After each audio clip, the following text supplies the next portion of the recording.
Aleluia, Senhor. Nós somos gratos a Ti por essa noite, Senhor. Queremos que é um propósito estarmos aqui nesse lugar nessa noite, Senhor. E queremos que o Teu propósito se cumpra nessa noite, nesse lugar, Senhor. Senhor, que o Senhor possa estar manifestando a Tua graça em nosso meio. Pai, às vezes a gente chega numa terça-feira à noite, a gente chega com um problema de trabalho na cabeça, pendências, coisas. E que o Senhor nos conceda a graça, Senhor, nos ajude nessa hora que a gente tomar cativo todo o pensamento ao Senhor de Cristo Jesus. Que a gente está debaixo realmente do, sabe, nosso pensamento ligado naquilo que o Senhor quer ministrar, quer falar. Que o Senhor possa renovando as nossas forças que estão cansadas, possam ser renovadas agora. Que o Senhor possa estar nos abençoando nesse tempo, vamos estar aqui juntos, Pai. Invocamos o Espírito Santo, a tua manifestação. Tu estás aqui, tua vida em mim, tua vida na vida dos meus irmãos. Tu estás aqui, Espírito Santo, nós invocamos a tua manifestação nessa noite. Amém. Nós oramos nessa noite em nome de Jesus. Amém. Amém. Queridos, vamos lá. Vamos pegar o fio da meada semana passada. Semana passada, né, eu falei muito sobre a questão da. Continuando falando muito sobre julgamento, né? Aí eu falei que eu fui dar uma olhada aqui no Novo Testamento. Existem 3 palavras que falam sobre julgamento, né, com sentidos diferentes, né? A gente falou, a primeira, é o nome bonito, é anacrino, né? E essa palavra tem a Bíblia falando, né, o sentido básico da distinguir, né? Aí nós falamos daquele texto, olha, o homem natural não compreende as coisas do Espírito de Deus porque lhe parecem loucura. Não pode entendê-las porque elas se discernem espiritualmente. Né? Então aqui o sentido de, né, entende, né, de habilidade distinguir, né? Aqui o julgamento é habilidade distinguir. Aqui esse texto fala que o homem natural não tem como julgar as coisas espirituais. Porque no Espírito Santo não está dentro dele, o Espírito dele está morto. Então ele não tem como aferir, não tem como julgar isso. Segunda palavra que nós falamos, né, é doquimazo. O sentido básico é testar ou provar, né? Aí eu li um texto de Lucas 12:56, hipócritas, vocês sabem interpretar doquimazo entre parênteses o aspecto da terra e do céu. Como não sabem interpretar o tempo presente, né? E a gente falou que esse uso de discernimento é uma vida apropriada para o cristão.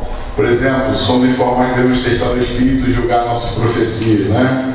Aí eu li aquele texto de 1 João 4:1, amados, não creias em todo espírito, mas provai se o Espírito são de Deus, porque já muitos falsos profetas têm se levantado no mundo. E outro texto de 1 Tessalonicenses 5:21, examinai tudo e retende o que é bom. Retende o bem, né? Retende o que é bom. Então, essa palavra aqui no sentido, né, de você provar, tudo, né, de você julgar, de você analisar. Amém, queridos? Falamos muito sobre isso, né? Então, aí com relação ao dom de profecia, a gente falou que essa aqui é a palavra, né? Você recebeu uma palavra de profecia, você vai pegar essa palavra, você vai julgar. Você vai discernir essa palavra. Amém? Então a gente falou muito sobre isso, esse julgamento, né? Aí nós até falamos porque, mas você pode pegar aquele versículo bíblico, né? Que não julgueis para que não seja julgado, né? Aquele de Mateus, né? Mateus 7:1-2, né? Não julguem para que não sejam julgados. Pois da mesma forma que julgarem, vocês serão julgados. À medida que o usarem, também se usarem para medir vocês. E aqui é uma terceira palavra que fala, né, no grego é crino. E aqui essa palavra mesmo fala sobre julgamento no sentido ruim, né? O julgamento assim, de você condenar. Aqui fala o julgamento no sentido de você julgar e condenar. Amém? Então aqui esse texto, quando Jesus está falando, você não tem que condenar teu irmão. Você não tem que fazer isso. Se você usar, com a medida que você estiver usando para condenar ele, vão usar para você também. Entendeu? Então aqui o sentido é, né, aqui também eu li já um comentário que fala aqui muito sobre esse texto, fala sobre você desejar o mal. Às vezes você está aquela palavra de julgamento justo para desejar o mal na vida da pessoa. Então, aqui a terceira palavra é crino. Então tem anacrino, doquimazo e crino, né? Nomes bonitos para você colocar no seu filho, né? Diferentes, né? Com sentidos diferentes que são aplicados nos textos aqui. Mesmo, nós estamos um bom tempo falando porque, conforme também falamos já, e eu estou indo bem devagar, falamos que quando você recebe uma palavra de profecia, não é só a pessoa que entrega a palavra que tem responsabilidade, você tem como cristão a responsabilidade de julgar aquela palavra. Amém? Falamos isso aqui, né? Então, gente, eu estou falando isso para você pensar sempre sobre isso. Você vê uma palavra, você não tem que julgar a pessoa, você tem que julgar a palavra que você recebeu. Estou falando isso para você, né? Pensar, isso entrar na tua cabeça. Recebeu uma palavra, julga a palavra. Não julga a pessoa, não fica analisando a pessoa. Amém, queridos? Falamos muito sobre isso, né? E aí, no final, nós temos aqui um tempo de oração. E eu sei que essa questão de condenação, né? Aí eu usei até o exemplo da Cleide. A Cleide até usou um termo na última aula, na penúltima, falando que ela sofreu muito com profecia na adolescência dela, porque pessoas usavam a profecia para manipular ela, para trazer julgo sobre a vida dela, né? Aí a Neila, né? Acabou a Neila me procurando no intervalo para contar uma história para mim, né, Neila? Vem cá, eu quero que você conte a história, o que aconteceu. Vem cá, essa questão do julgamento, de usar a palavra profética errada. Vamos pegar o exemplo da Neila aqui. A Neila me contou, né, por um intervalo, não ficou com vergonha, não quis contar. Mas o que aconteceu com você na sua adolescência, né? Conta pra gente ouvir. Eu, com 13 anos, fui também minha mãe era na Assembleia, e eu fui na oração. E na hora da entrega, né, no final do culto, sempre entrega a palavra. E a irmã chegou e falou para minha mãe que me via fumando. E eu nunca fumei. E eu chorei porque o medo da minha mãe era severa. E eu fiquei com medo da minha mãe, e a irmã falou, eu te vejo com cigarro. Eu nunca peguei cigarro, eu nem sei fumar, eu não sei fumar. Aí eu chorei porque minha mãe já estava me beliscando e dizendo que ia me bater quando chegasse em casa. E eu tinha 13 anos, com medo da minha mãe, né? E eu chorei muito com medo da minha mãe, falando, chegar em casa tu vai acertar, vai contar onde tu está fumando, onde tu aprendeu a fumar. E eu não sabia dizer que eu nunca fumei. Nem nunca bebi assim, coisa, né? Aí eu chorei muito, aí a irmã veio, quando acabou o culto, a outra irmã viu que a minha mãe já me beliscando, eu já chorando, tudo. A irmã chegou e falou, irmã, aquieta o teu coração, porque aquilo que não é de Deus, traz isso aí como você está. Isso não é de Deus, não recebe isso como palavra de Deus, porque as coisas de Deus traz sossego, traz paz, né? E você já está chorando antes de chegar em casa, porque já sabe que vai apanhar. E era mentira, né? Então foi uma coisa também que me marcou muito. Eu tinha medo de ouvir profecia. Irmãos, aqui eu estou pegando o exemplo da irmã, né? Chega numa roda, né? E tem uma palavra, eu vejo, né? Fala que ela não fumava, né? E às vezes, gente, assim, essa questão da palavra de profecia, a falta de sabedoria nessa administração é muito séria. Gente, o programa que cria um negócio desse. Às vezes você tem uma marca de 13 anos de idade, você leva a vida toda aquilo para a sua vida, lembrando, e você acha que a profecia é uma coisa que faz mal. Que foi mal utilizada, foi aplicada de forma incorreta. Bem, queridos, não é isso? Então a gente está falando muito sobre essa questão do julgar, a sabedoria de Deus não falar, entregar a palavra profética. Imagina, né? Chega alguém e fala que o teu marido está te traindo, dá uma palavra profecia. Você está traindo a tua esposa. Você é a palavra que se entrega na frente de todo mundo, gente? Você é a palavra para entregar? Né? Para a gente pensar um pouquinho. Você é a palavra que se entrega? Né? Então, às vezes há um uso muito incorreto da profecia dentro da igreja. Isso é muito sério, gente. Isso é muito sério. A gente pega mulher, é engraçado, né? É engraçado, né? Imaginando. Mas isso é muito sério. Quantas pessoas têm dores na alma por essa questão do uso da profecia de forma incorreta.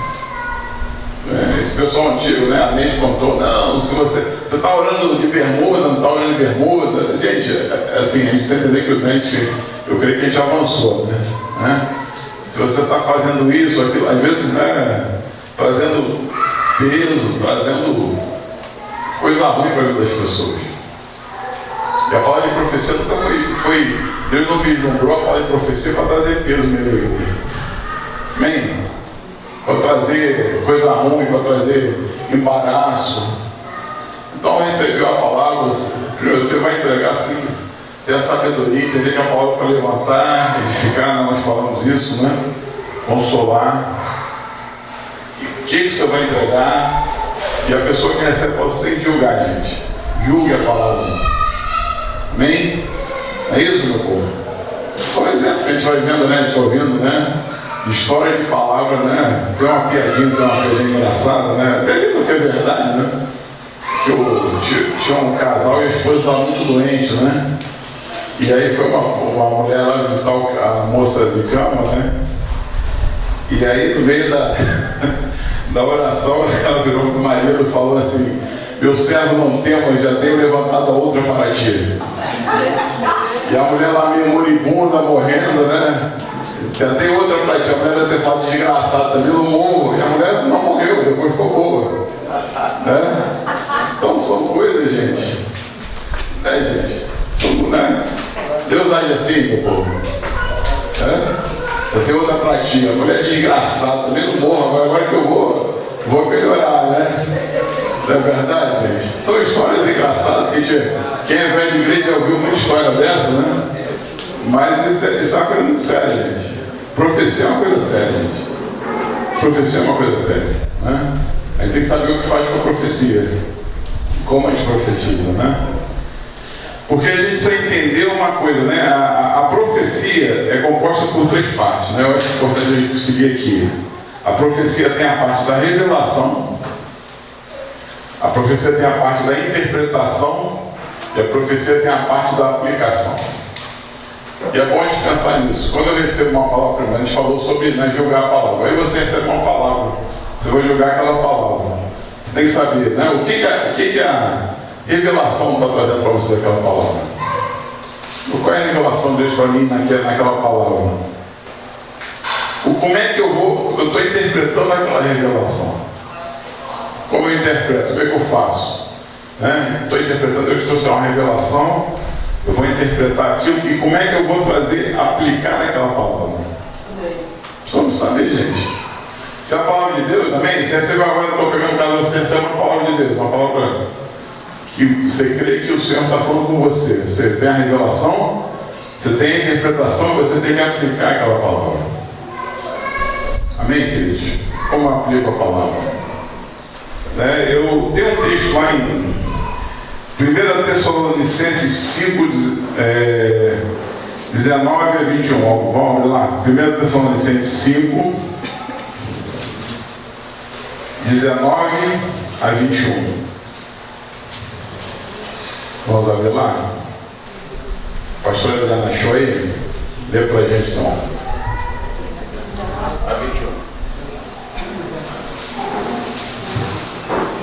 Não apagueis o espírito, não desprezeis as profecias, julgai em todas as coisas, retendo o que é bom.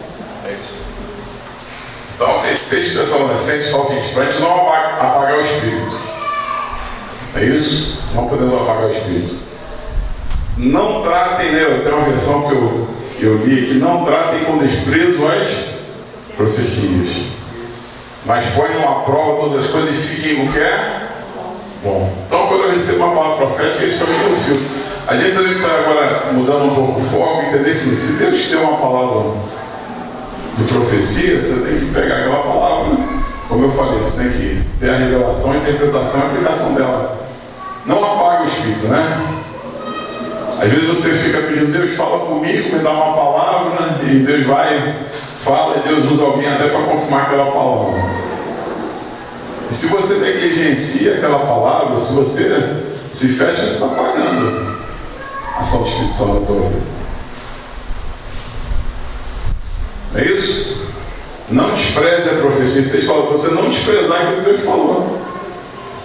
Então nós temos assim, a responsabilidade, além de julgar e aquilo que Deus ministrar, trazer a nós temos que olhar com carinho. Não podemos desprezar a gente. Amém? E você tem que pegar aquilo e reter realmente diante daquilo que Deus está trazendo para você. Eu estava lendo aí, estou lendo, gente, eu estava lendo 2 livros ao mesmo tempo, mais umas coisas, eu estou como diz, uma vibe meio maluca, né? Eu estou pegando um livro, pegando outro, eu estou indo para cá, para lá. E eu vi um comentário, né, num dos livros, lá que o sentido desse texto aqui é falar que é comer a carne e cuspir os ossos. Que vem muito esse sentido de comer esse texto, da vocês falam de comer a carne e cuspir os ossos. Né? É você ir no Outback pedir a costela, você tira a carne e joga fora o osso. Vamos contextualizar aqui no dia de hoje, amém? Quem gosta de uma costelinha no Outback, né? Você pega lá, ela é macia, a carne é gostosa, mas você joga fora o osso, né? Então, com relação à palavra profética, a gente não pode apagar o espírito, a gente não pode, sabe, gente? Deus fala, Deus usa as pessoas, gente. E eu preciso realmente olhar a profecia com os olhos e com carinho, gente. E eu tenho que ver o que naquilo, como eu aplico aquilo, como eu faço aquilo acontecer. Eu estava vindo para cá, aí eu estava até, gente, eu nem escrevi isso aqui. Eu estava me preparando para vir para cá, aí me veio um texto lá atrás, me veio a história que a gente leu há poucos dias na nossa jornada bíblica, de Ezequias, rei Ezequias. Né? Eu vou usar um exemplo de Ezequias, um exemplo meio hard, meio pesado, para a gente trazer para o simples, né, da profecia. Né? Aqui nós vamos para um profeta do Velho Testamento, que é Isaías, também. Vamos abrir lá em 2 Reis. Vou pegar um exemplo assim, meio pesado para a gente pensar, para a gente trazer para a gente, entendeu? Vou pegar um exemplo lá no, né? Aqui é uma oferta de profício que Isaías está agindo. Ele dá uma palavra e vai te analisar junto aqui o que Ezequias fez com a palavra. Amém? Amém? Só para a gente pensar. Estão entendendo? Amém? Para a gente dar uma... Vamos lá, vamos ver o reinado de Ezequias, 2 Reis 18. Eu confesso que Ezequias é um rei, eu confesso que eu li a história de Ezequias, me deixava sempre meio assim. Tem uma coisa em Ezequias que não me bate muito, assim, que eu ficava, né? A gente pensa em Ezequias, né? Um homem maravilhoso, teve a cura. E no outro dia eu ouvi uma palavra, uma pregação, até um cara que era trabalhando em música, que o cara trouxe aquilo, poxa, realmente eu entendi o que eu pensava. Vamos lá, 2 Reis 18, versículo 1. No 3º ano de Oséias, filho de Elá, rei de Israel, começou Ezequias, filho de Acais, rei de Judá. Tinha 25 anos de idade quando começou a reinar e reinou 29 anos em Jerusalém. Somente se chamava Abi e era filha de Zacarias. Fez ele o que era reto perante o Senhor, segundo tudo que fizera Davi seu pai. Vamos lá. Ezequias, o que ele fez? Ele era um homem que fez tudo reto. Amém? Removeu os altos, quebrou as colunas, deitou abaixo o poste-ídolo, fez em pedaço a serpente de bronze que Moisés fizera, porque até aquele dia os filhos de Israel queimavam incenso, lhe chamavam Neustã. Confiou no Senhor Deus de Israel, de maneira que depois dele não houve seu semelhante entre todos os reis de Judá, nem os que foram antes dele, porque se apegou ao Senhor, não deixou de segui-lo, guardou os mandamentos que ordenaram a Moisés. Assim foi o Senhor com ele para onde quer que saía. Lograva bom êxito, rebelou-se contra o rei da Síria e não serviu. Beleza, ficha de Ezequias aqui. Como é que você define Ezequias? Rápido. Homem reto, temente. Ficha limpa. Ele é um homem que, né, assim, se você pegar tudo que Deus falou ao povo de Israel, para você não ter outros deuses, né? Ele foi lá, ele quebrou tudo que naquele tempo havia se perdido, ele quebrou, né? Até fala que a serpente que Moisés construiu, né, lá para parar a praga do meu povo, foi e quebrou, porque o pessoal estava usando aquilo para adoração. Então Ezequias é um cara 10, não é isso, gente? Amém? Ficha boa, como a ficha limpa, né, Daniela? Beleza? Aí depois você seguir, ele fala, o rei da Síria ameaça ele, vai lá, diz que vai invadir Jerusalém, Deus levanta Isaías, fala, eles não vão atirar nenhuma flecha aqui, você vai ter vitória, porque ele era um homem que andava segundo o coração de Deus. Amém? Amém, queridos? Não é isso? Amém. Vamos lá? Aí chega o capítulo 20. Vamos lá, capítulo 20, vira a página aí. É só virar a página. Aí vamos lá, Ezequias 20. Naqueles dias, Ezequias adoeceu de uma enfermidade mortal. Veio ter com ele o profeta Isaías, filho de Amós, e lhe disse: assim diz o Senhor, põe em ordem a tua casa, porque morrerás e não viverás. Amém? Deus dá um comando, o que Deus fala para ele fazer? Deus mandou o quê? Fala a Deus, põe em ordem, que você vai morrer. Amém? E aqui, gente, vamos parar aqui para a gente fazer uma análise rapidinho. Aqui não é uma palavra de juízo. Aqui é a palavra de juízo? É palavra de juízo para Ezequiel? Aqui não. É palavra de juízo aqui? Está ameaçando Ezequiel porque ele cumpriu alguma coisa, filho? É uma predição profética, correto? Aqui, na verdade, o sentido aqui que eu vejo é que Deus amava Ezequiel de uma forma que falou: Ezequiel, você vai morrer. Se prepara para isso, que você vai morrer. Mas aqui não é uma palavra profética. Aqui o profeta chegou: você me traiu, você não fez isso, você não vai. Não, amém? Vamos distinguir isso. Aqui não tem juízo. Tem juízo aqui, gente? Tem juízo aqui? Não. Aqui é uma predição profética. Eu acho que aqui para mim é uma manifestação de amor do Senhor com Ezequiel, falando: você vai morrer. Então, cara, arruma a tua casa que você vai morrer. Aí, versículo 2.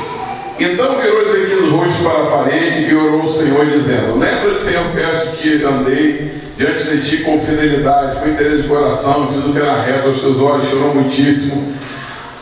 Versículo 4. Antes que Isaías tivesse saído da parte central da cidade, veio a palavra do Senhor, dizendo: volta e diz a Ezequias, príncipe do meu povo, assim diz o Senhor, o Deus de Davi teu pai, ouvi a tua oração, ouvi tuas lágrimas, e este curarei, e ao terceiro dia subirás da casa do Senhor. Então ele tem uma palavra, uma predição sobre o que ia acontecer com ele se humilha, ele ora, Deus na hora, Deus não demora nem um dia. Deus ouve a oração do homem, Deus fala: Isaías, volta que você vai ser curado.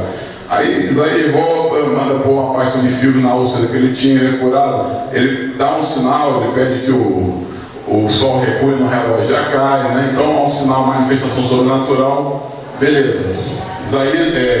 Ezequias é um homem que, né? Deus ouve a oração dele. Deus amava Ezequias de uma forma que ele responde rapidinho. Amém? Estamos aqui ou não estamos? Sim. Certo? E aí, gente, aí versículo 12, aí fala: nesse tempo, Merodach, Baladã, filho de Baladã, rei de Babilônia, enviou cartas e um presente a Ezequias, porque soube que estivera doente. Ezequias se agradou de mensageiros e mostrou toda a casa, seu tesouro, a prata, as especiarias, óleos finos, seu arsenal e tudo quanto se achava nos tesouros. Nenhuma coisa houve, nem em sua casa, nem em todo o seu domínio, que Ezequias não lhe mostrasse. Ezequias fica tão radiante com a bênção, ele recebe uma bênção. Muito legal, né? Que ele abre o reino dele e vem o pessoal de Babilônia, ele mostra tudo. Ele fica de uma forma, gente, que vem um cara lá da Babilônia e vou mostrar tudo que eu tenho. Ele abre o jogo completamente. E aí vem, né? Aí vem a palavra. Então, versículo 16, para a gente ganhar tempo. Aí Isaías pergunta: o que aqueles homens vieram? Né? Versículo 16. Então Isaías aqui: ouve a palavra do Senhor, né? Não, 14. Então Isaías o profeta veio a Ezequiel e ele disse: que foi que aqueles homens disseram quando vieram te responder Ezequiel? De uma terra longínqua, pois vieram da Babilônia. Perguntou ele: que viram em tua casa? Respondeu Ezequiel: viram tudo quanto é minha casa e coisa nenhuma há dos meus tesouros que eu não lhes mostrasse. Então disse Isaías a Ezequiel: ouve a palavra do Senhor. Eis que virão dias em que tudo quanto houver em tua casa, com que teus olhos teus pais até o dia de hoje, será levado para a Babilônia, e não ficará coisa alguma, disse o Senhor. Dos teus próprios filhos que tu gerares tomarão, para que sejam eunucos no palácio da Babilônia. Então disse Ezequias: é a palavra que me serve, pois pensava ver a paz sobre os meus filhos. Ezequias, aqui engraçado, né? Ele recebe uma palavra que ia acontecer uma coisa ruim no futuro, mas ele acha bom porque tipo assim, no meu tempo vai ficar tudo uma boa. Beleza? Não é isso? Sim ou não? Não é isso que acontece? Qual foi a ordem que Ezequiel recebeu quando ele ficou doente que a gente falou? O que Deus falou para ele? O quê? Vamos mais fazer o que Deus não comanda que pôr ordem na casa dele. Capítulo 21. Vamos ver o filho de Ezequias, Manassés. Tinha Manassés 12 anos de idade. Lá na frente, só para a gente voltar, aí quando Deus cura ele, Deus fala no versículo 6 que eu não li: acrescentarei os teus dias 15 anos, não é isso? Versículo 6. Deus chega para Ezequias e fala: vou te dar 15 anos de vida. Certo? Amém? Tá, versículo 6 que eu não li. Aí chega lá, depois que ele morre Ezequias, né? Teve aquela bênção, aquela coisa toda. Tinha Manassés 12 anos de idade quando começou a reinar, e reinou 55 anos em Jerusalém. Sua mãe chamava Efizibá. Fez ele o que era mal perante o Senhor, segundo as abominações dos gentios, que o Senhor expulsaram de suas possessões, de diante dos filhos de Israel. Pois tornou a edificar os altos de Ezequias, seu pai havia destruído, levantou altares a Baal, fez um pós-tilo, como o que fizeram Acabe, rei de Israel, e se prostrou diante de todo o exército dos céus e serviu. Edificou altares na casa do Senhor, da qual o Senhor tinha dito: em Jerusalém porém meu nome. Também edificou altares a todo o exército dos céus, dos dois lados da casa do Senhor. Queimou seu filho como sacrifício, aliviava pelas nuvens, era agoreiro, tratava com médios, feiticeiros, prosseguia em fazer o que era mal perante o Senhor, para provocar a ira. Também pôs imagem de escultura de poste-tilo que tinha feito na casa que o Senhor dissera a Davi e a Salomão seu filho: nessa casa de Jerusalém escolhi de todas as tribos de Israel, porém meu nome para sempre. Manassés é um cara que é o bicho. É o bicho. Manassés é o bicho. Se você pegar versículo 10, então o Senhor falou por intermédio dos profetas seus servos, dizendo: visto que Manassés, rei de Judá, cometeu essas abominações, fazendo pior do que tudo que fizeram os amorreus antes dele, e também a Judá fez pegar os ídolos dele, assim diz o Senhor, Deus de Israel: eis que hei de trazer tais males sobre Jerusalém e Judá, que todos os que ouvir lhe tirarão aos ouvidos. Gente, por causa de Manassés, o juízo de Deus se manifesta. Deus começa a falar que vai destruir Judá e Jerusalém a partir de Manassés. Qual foi a ordem que Deus deu para Ezequias? Vocês acham que Ezequias pôs em ordem na casa dele? Pôs em ordem lá. Primeiro que Deus quer acrescentar 15 anos de vida. Quando Manassés nasceu, ele assumiu com 12. Então, Ezequias foi um homem tremendamente abençoado, um homem que amou o Senhor, um homem que viu vitória sobre os inimigos, um homem que provou da cura sobrenatural. Só que um detalhe: Deus deu uma palavra para ele: põe em ordem a tua casa. E ele não pôs em ordem a casa dele. Ele recebeu uma palavra de um profeta e fala: ordena a tua casa. E tudo que Ezequias não fez foi ordenar a casa dele. Ele se alegrou, mostrou os tesouros, celebrou, amém, vibrou com a bênção dele, mas ele não cumpriu o que Deus tinha ordenado para ele. Gente, Manassés, a gente lê depois os reis que seguem Judá e fala por causa de Manassés. Hoje no texto que a gente leu hoje, se você está acompanhando o jornal da Bíblia, fala por causa de Manassés, porque Manassés fez. Manassés, gente, vou usar o termo aqui, foi o capeta, gente. Manassés foi o capeta. Não, foi, né? Sim. Manassés foi o cara que gerou a ira, encheu a medida de Deus ali. E Ezequias foi um cara extremamente abençoado.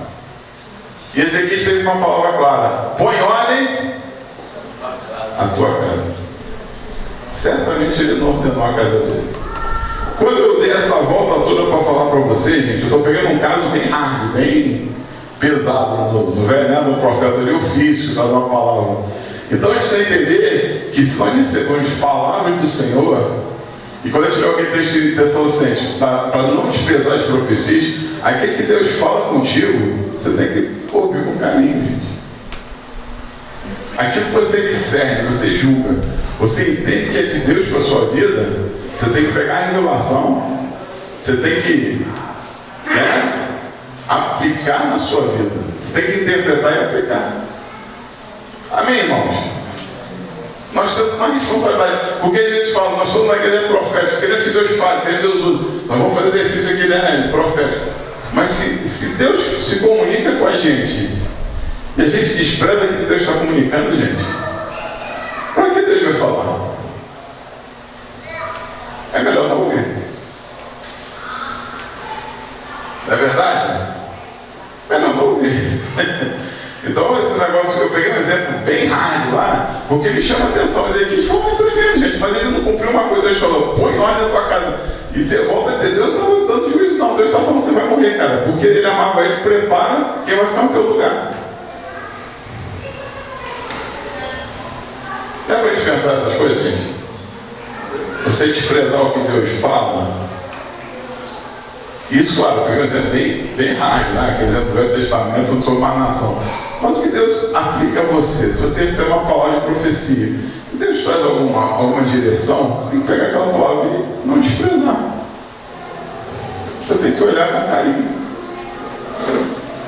Falei muito sobre julgar, agora a gente aplicar. Você tem que pegar a revelação, interpretar a revelação e aplicar aquilo na tua vida.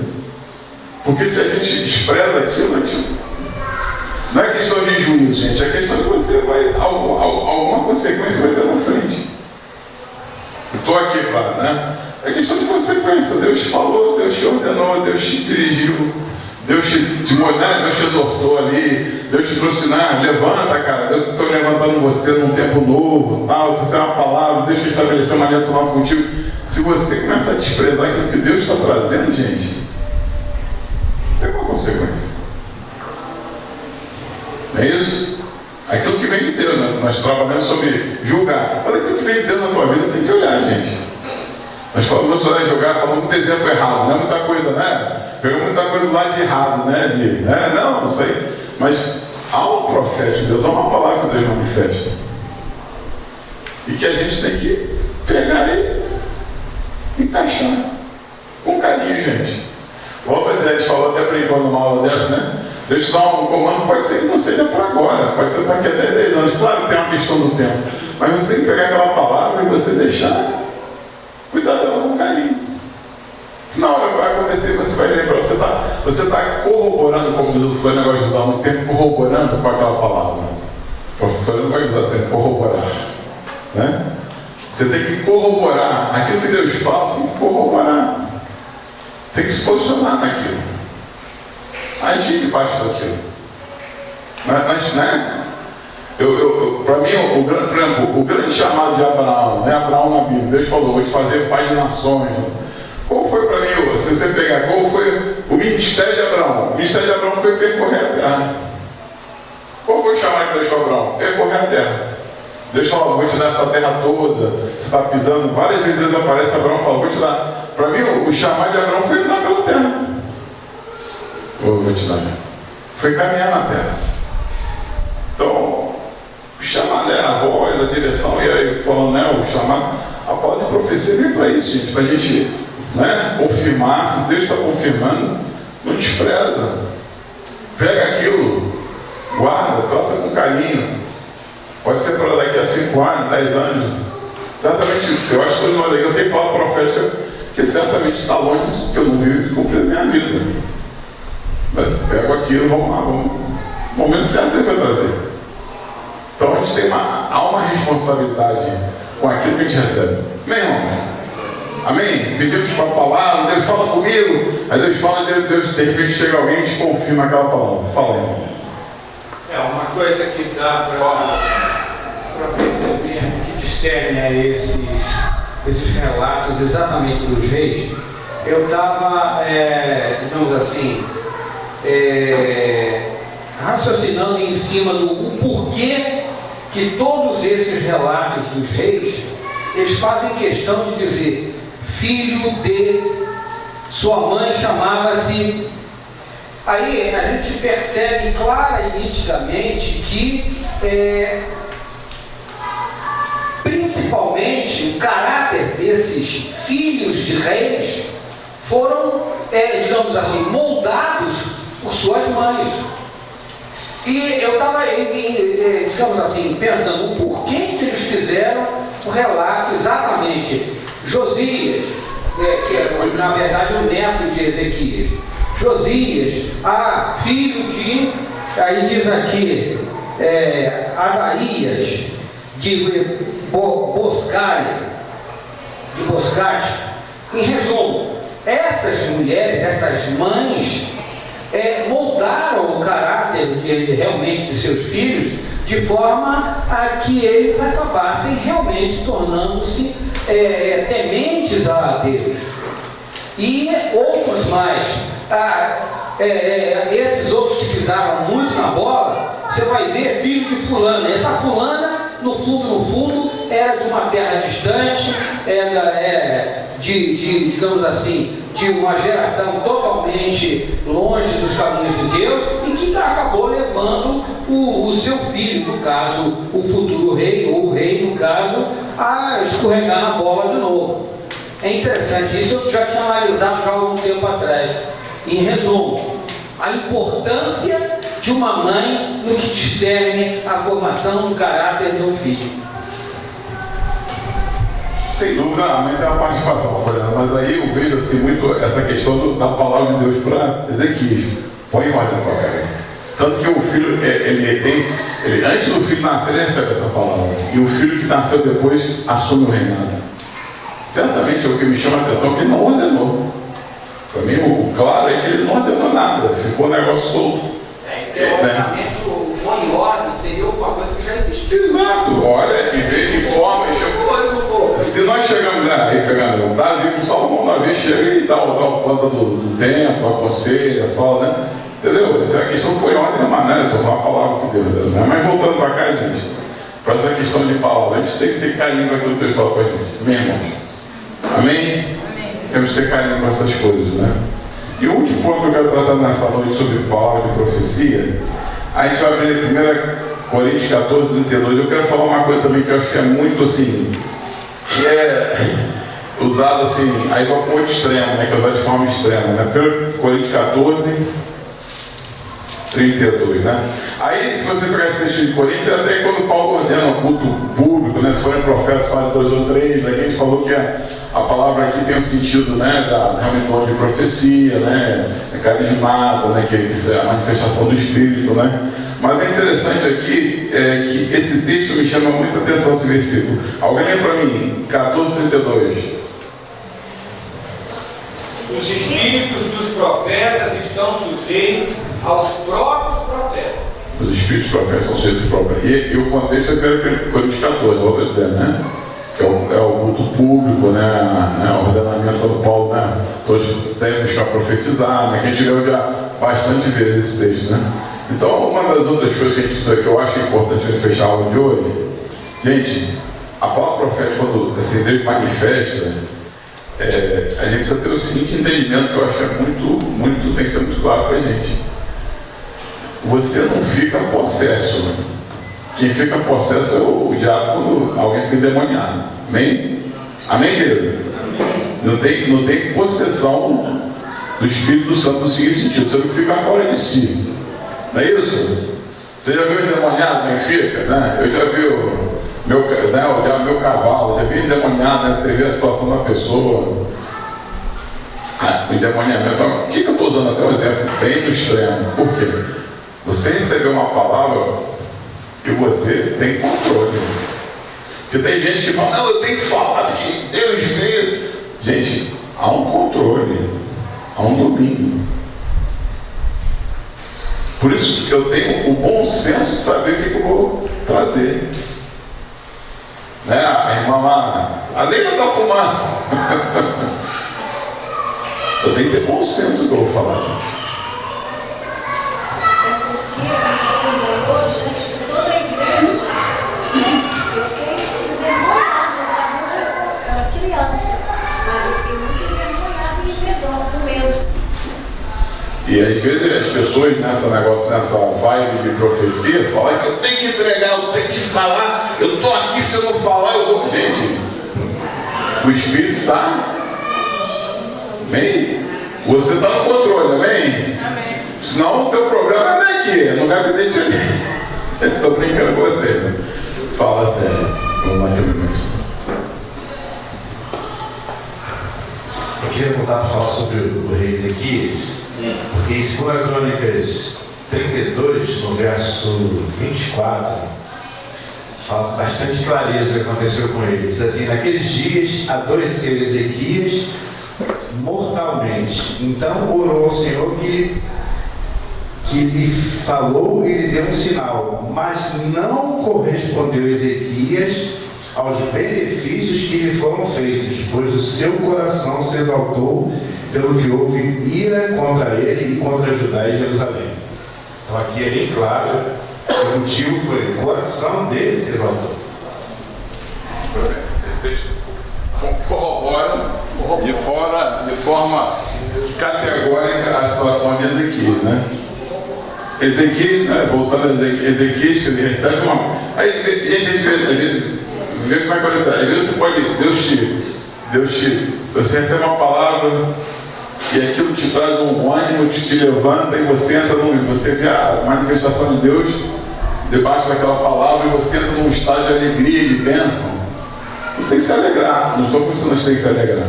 Mas você tem que atentar àquilo que Deus falou na palavra. Amém, irmão? Ezequias entrou na comemoração, é gol, sou campeão, beleza. E não fez aquilo que Deus ordenou. Põe em ordem a tua casa. Esse negócio da palavra não é sério, gente? Não é assim pra gente pensar? Porque, volta a dizer, Deus dá uma palavra, Deus levanta você, Deus traz lá alguma coisa, você recebe aquilo te produz alguma coisa muito espiritual. Mas aquilo tem uma quantidade, às vezes Deus te deu um comando, faz aquilo, cara. Amém?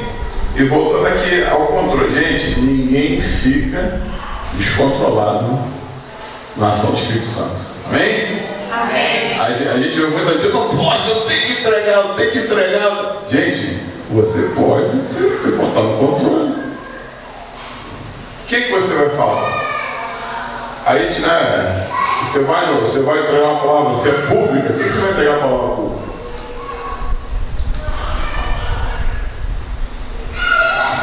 Então você tem que ser um povo muito sábio na palavra de profecia.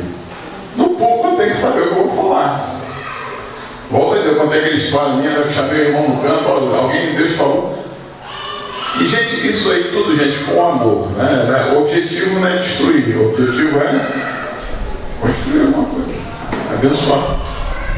Então, esse negócio da palavra, né? Eu tenho que falar, não posso me calar, senão eu vou. Gente, você pode, senão tem uma coisa errada. A gente tem que entender, gente, que você tem o domínio da situação. O Espírito Santo está trazendo, mas você tem domínio, amém? Isso eu vejo muito essa questão, esse erro, muito nessa questão de profecia, gente. Há controle, domínio sobre a profecia nesse sentido. Há muito essa questão de eu tenho que falar, eu tenho que. Gente, para a gente refletir. Igreja madura, gente, a igreja sabe falar, sabe parar, para. E a gente tem que ser maduro nisso, gente. Nós temos que ser maduros nisso. Maduros.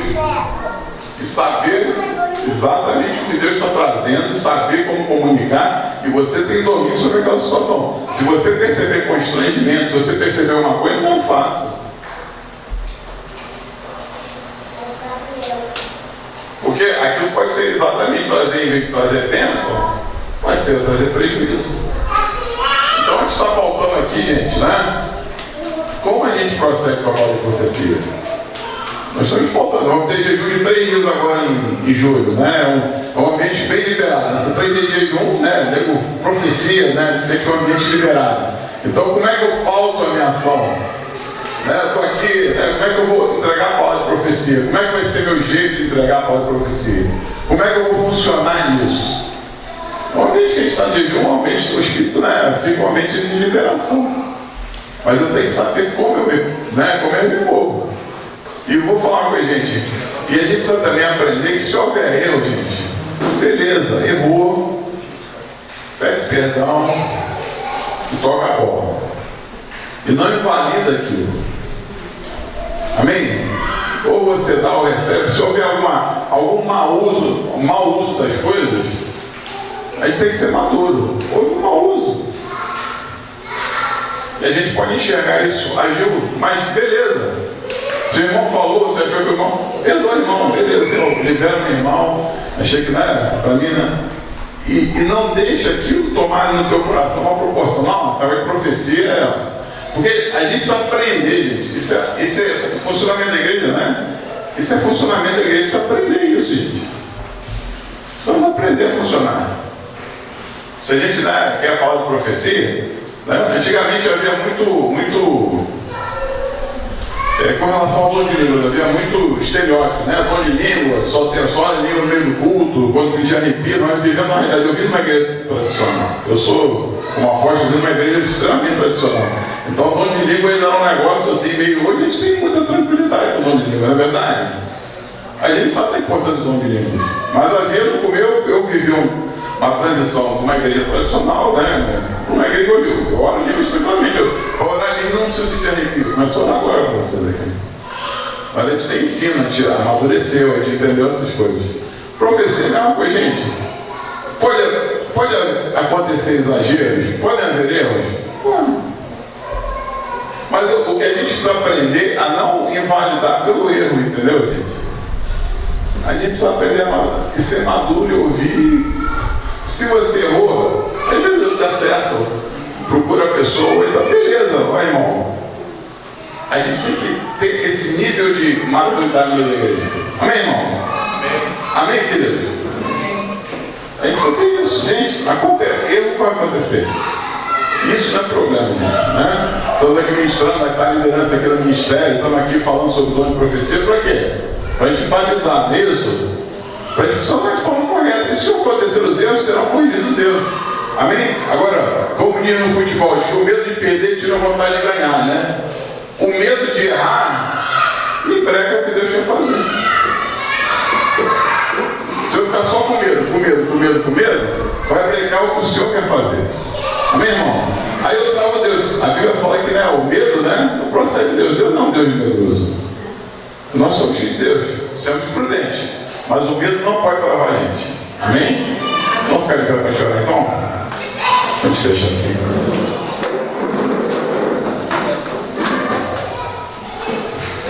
Senhor, a gente caminhando nessa noite, a gente falou sobre nas últimas aulas sobre palavra de profecia, Senhor. E a gente quer ser uma igreja madura no uso, Pai. A gente não quer ser menino, Pai.